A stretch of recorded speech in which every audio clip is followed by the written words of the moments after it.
Hey, I hope you guys are safe from wherever you are in the world. Seems to be quite a global problem. This is the worst public health crisis. The queues growing outside supermarkets. A normally traffic-jammed highway in the city of Wuhan, China, near empty. No cinemas, theatres, football matches. Store shelves nationwide are dwindling or totally empty. Toilet paper is disappearing around the globe. Seems like quite a chaos time. Empty supermarkets, empty streets, everyone has to stay inside. Well, that is everyone except here.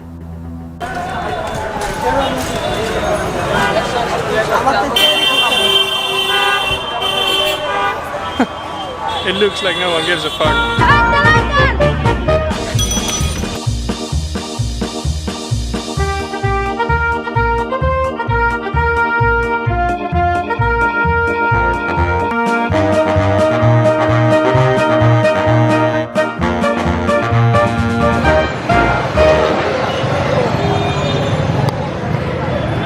Welcome to monthly news number 38, the Corona edition, live from Bangladesh, Dhaka. And it's busy here, but one thing what they actually do have, although it's very busy, is, that's right, toilet paper. They still have enough of it over here. But pro tip from Bangladesh, you actually don't really need it. You can just wash your butt with your hands. But honestly, I don't really get it. I mean, Bangladesh or Dhaka is the most dense city in the world, with a lot of people, very crowded. So if there is a virus, it must spread around very quickly here. Also, it's not very hygienic. But yeah, for some reason no one really seems to care around here. But I would say if it is here, it would probably be in the entire city within half a day, because it's everyone is just on top of each other. Yeah, so I'm kind of stuck here actually. I can't really go back to the Netherlands, so I'm here alone. Well, not really alone, I mean there are people everywhere. But yeah, maybe I'll actually find a place a bit more outside of this dense city. So welcome in a beautiful hotel room. Got a flat screen and some mini bananas. Basically good to go. So one last thing about coronavirus, on a more positive note, that it's kind of impressive to see the changes it brings in the world. So for instance, much less planes are taking off, or if you see the map of China, you see much less pollution because we just produce less and commute less. It's just kind of impressive to see that if we really want to change the world and stop this machine to use less resources, we can actually do it. So I would say keep that in mind for later, because right now the priority is on this problem. It's kind of has the highest urgency, but one way bigger problem is still our environment, and it's going to affect way more generations for years to come. It's going to affect plants, animals, entire ecosystems. So I would say just remember this time where we as a collective human can really make a change, and try to keep that collective power to continue to work like this. Alright, so back to the news. So this month we released a story hopper video that's all about traveling and how to travel sustainable. Super relevant topic since you can't really travel. But it would kill 15 minutes of your quarantine time. So that's, I guess, totally worth it. Which brings me to the next point. Since you have to stay at home, it's the perfect time to do documentation. So mainly for the people that work with fresh plastic, they learn stuff on a daily basis. So make sure to document that and share that online. We actually made a guide specifically for this moment right now in the academy. I'll put a link below that show why it is so important for the future of us to share what you learned. So make sure to check that out. This month we actually released a new bazaar for fresh plastic. It's way more powerful, much better functionality. We would write an article in depth that explain all the functions, but for now I would say maybe just check it out, bazaar.freshplastic.com, and let us know what you think about it. And the beginning of this month I was actually traveling with Mattia in India to visit communities for Project Camp. And we visited Auroville, super cool place. And we actually wanted to do a big update on this, but it's a bit delayed due to the coronavirus. So the Project Camp update might come. And when we're traveling around, we always really like to see fresh plastic workspaces, to meet the people, see how they work, see what their space looks like. So we have two places. One is Rise and Carry in Sri Lanka, and one is Samsara in Chennai in India.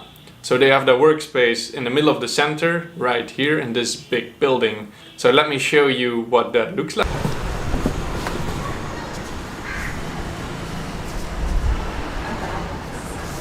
Hello Dave. Hey Pat. Nice having you here in Chennai. Yeah, good to see your space. Yeah. I'll come and take you around, show you our workspace. So you guys are Samsara? Yes, we are Samsara, the recycle company. My name is Pradyumna. We are from Chennai, India. It was founded by me and my partner Mridula. We were architects and designers, and we wanted to work with materials that would, deemed waste. So that's when we found precious plastic, and the journey has just been amazing, I would say. All right. So show us the space. Yes. So ours is a mixed workspace. So we have the shredder, the extrusion, the compression, and the injection. So I'll just take you through a little bit of the extrusion to do. So we have the V3 extrusion here. We just added this, a little bit of tweak, so that we could see the materials from anywhere. And then we have experimented a lot with beams in the recent times. So as here you can see, a hand beaten mold to get a circular tapered beam. We like to slightly complicate and experiment a little, and making custom sizes of molds. So just basically using sheet metal and bending sheets, so you can see. And the same concept, we took inspiration from Tim, and we made these angled tapered beams as well. So I'll have Kajol explain a little bit about the color tests that we kind of do now. Hello. So we do a lot of color samples here for our furnitures, and we just take them for our documentation here. So we have done a lot of greens. So if you notice, I've just noted down what color ratio it is. So how much of light green and how much of yellow I've added to get this particular shade of green. So that's how we do for all our colors. So we have a green palette here. We have a bluish green palette here. We have our blues, a lot of blue shades. And then we have done grays here. Yeah. All right. Nice. So while all of these were the wonderful parts, we also broke an extrusion screw. Luckily, we found a local person to make this manually for us. So this one is made locally? Yeah. So we found a vendor close by who makes, who repairs extrusion screws, and he was kind enough to do one for us. Cool. So, and besides extruding, you also work with the sheet press a lot, right? Yeah, so we took a lot of inspiration from the V4 sheet press. We're fortunate enough to be a part of the V4 team and help out. So we started now recently working a lot with making sheets. We have been also working with the waste that we have, studio waste. Mainly from the extrusion, while we are changing colors, making products, and the failed products as well. It works well. Able to use much larger chunks of material into this, the pieces that would usually not be able to shred with our shredder. Something we've been experimenting is also to try to bend HDPE sheets. Right. A lot of sheets. Indeed. So what do you make with the sheets? So with the sheets, we make smaller products by CNC cutting them. The reason we use a CNC cutter is these are slightly more complex to do via hand, so it has much more accurate cuts.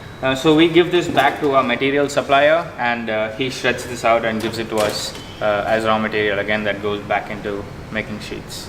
Alright, and you also have a nice way of stamping products, right? Yeah, so we used to stamp it with by traditionally heating the plastic and then pressing it.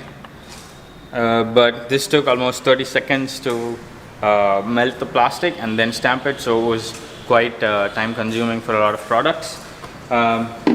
So we got a arbor press, and we got a mold done, a brass mold, so that we could fast track this process as well. So here, let me just take a small piece.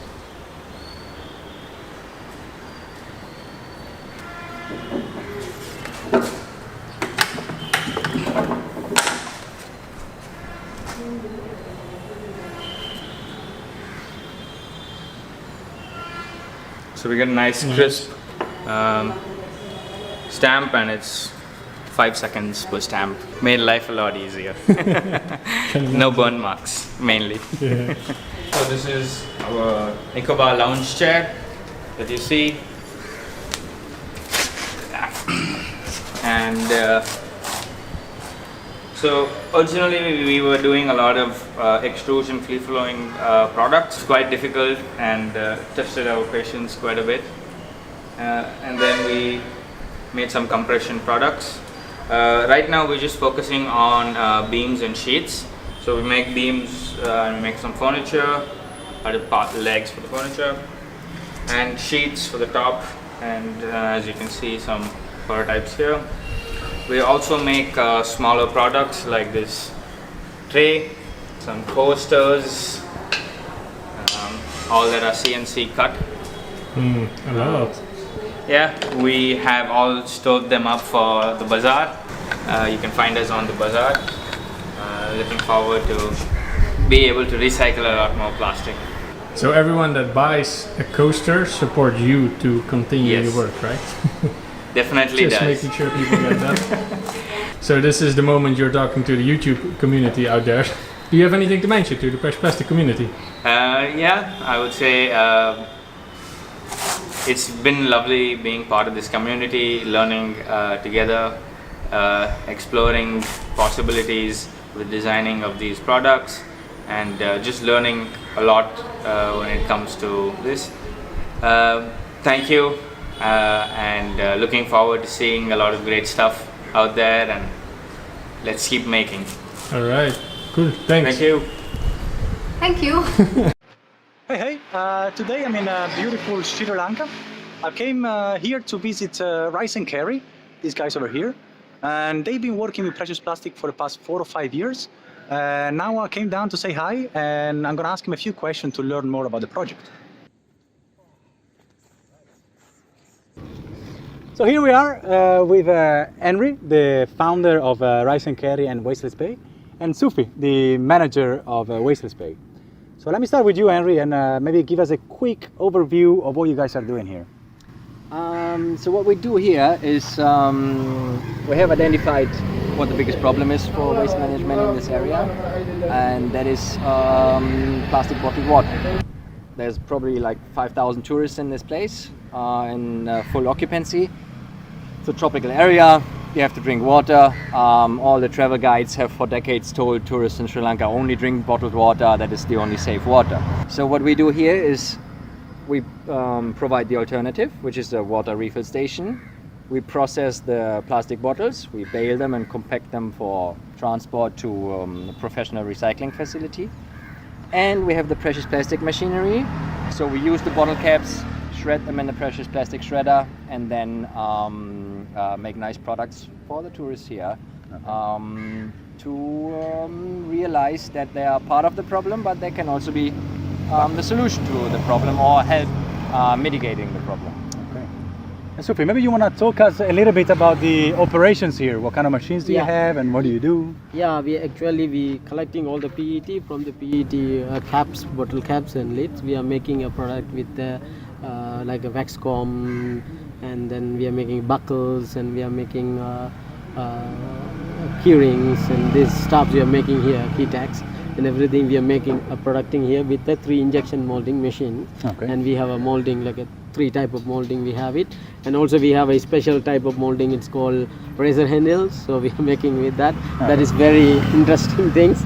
And then our boys are working, really love to work with the injection molding machine because they are hanging and manually working, so that should be, they're so happy to work with that kind of stuff because they're playing with this. So normally, and actually the people are walking around here, locals, they come and what they're doing, the boys, and they come and see what the machine, what you doing with this machine. So what happened to this plastic, where are you collecting this plastic, and like this they are educating. Actually we started this to educate our locals. Okay. The local might be get some idea, then they will be going to do in future the best way as Arugambe. Okay. And I am very curious about to know more about your collection, because you have this very beautiful tuk-tuk, and I want to know you were telling me that you have up to 60 bins in different hotels and restaurants. So Yeah. tell me a bit more about this part. So everybody loves the vehicle because it looks super fun. There's our cartoons are drawn on it and all that. Our driver's not very happy with it because it's very slow, but everybody else loves it. So it's like a three-wheeler. There's a big cage on the back. So because like the problem is the volume of PET waste. So it's quite a big cage. And then we distributed like big bins to over 60 hotels here. Some places also have their own collection barrels or bins. And then in high season, we can stop every day at every bin and empty it all the time. Off season, we wait for the call and then we go and pick up the PET. And then here, we just remove the bottle caps, perfectly clean because most of them are water bottles, so no glue or no other chemicals involved. So it's relatively safe to identify everything. Yeah, so that works really well. And you were saying you're collecting about a ton a month, more or less. Yeah, pretty much. We started 15 months ago. So our collection is growing, and in these 15 months we did 11 tons. 2019 was not a good year for tourism in Sri Lanka, so not many people came here. But it's no problem to get like 1 ton of PET here per month. I think we should more aim to like more than 3 tons a month just collection. Still impressive. It's definitely there. Still impressive. It's definitely out there. Yeah. And obviously with precious plastic you can't work with PET. So what do you do once you receive these tons of PET? What's your...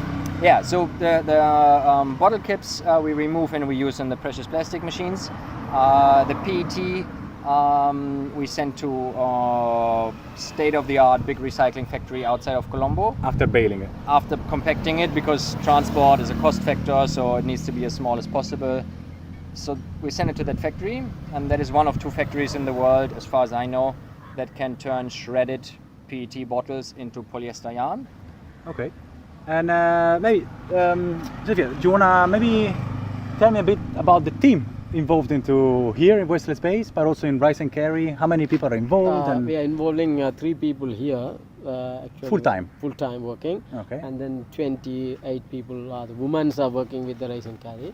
Our product we are giving to Rise and Carry. They are enjoying to showing with our product. Example, we are giving buckles. The buckles they are making a different type of product with that. So they are so happy to be with. They have a part of. We are working with we are working with the 2 benefits. One is we are getting a salary at the job. Another one is we are helping to the nature. To clean up the beaches and all the entire the area. And giving a cleaner future to this little boy. Yeah. Okay, but I'm sure it's not all easy. Maybe can you tell us about, what are the biggest challenges of setting up a precious plastic workstation in Sri Lanka? The biggest challenge is, or that is what the mistake we did in the beginning, is you get really excited. You see precious plastic, and you're like, oh, well, I want the oven, and I want to make bowls, and I want to make this and that, and you have to know what's the best product for the market I have the easiest access to, and then try to make that really, really good, because in the end, sustainability only comes from being also financially sustainable. So it is tricky. You can put a better profit margin because you also have to. It's manual injection molding, so the products are more expensive. So you have to find a good customer group that is willing to pay a higher price. And luckily here with tourism we have that. Tourists are very conscious about the potential damage they do to a place. So it's actually the perfect target audience to kind of change behavior and also as our customers for the products. Okay. All right. A tip for someone that wants to start a precious plastic workspace around the world. What kind of tip would you give? First of all, they need to identify the plastic, which kind of plastic can be recycled. Okay. So they can use that type of plastic, so it will be reducing. So that's identifying the plastic, available plastic near you. Type of plastic. Okay. One from you? Yeah, just repeat what we were just talking about. Focus. Like do one thing really good. I think that's easier said than done, though. Yes, Failure is absolutely. also just inherent. That's Part of it, yes. just what happens. All right, so on Focus, I would conclude this beautiful interview. I thank you guys for your time, and back to you guys in the Netherlands. Bye. Ciao. All right, everyone. Community news. So actually a while ago we started working on some how-tos already with some community members, also to see how this whole process goes and to develop that tool. So Ter and Pemika from Bope made a design for this interlocking brick. Yeah, exactly, that one. And created a how to make the mold for this brick.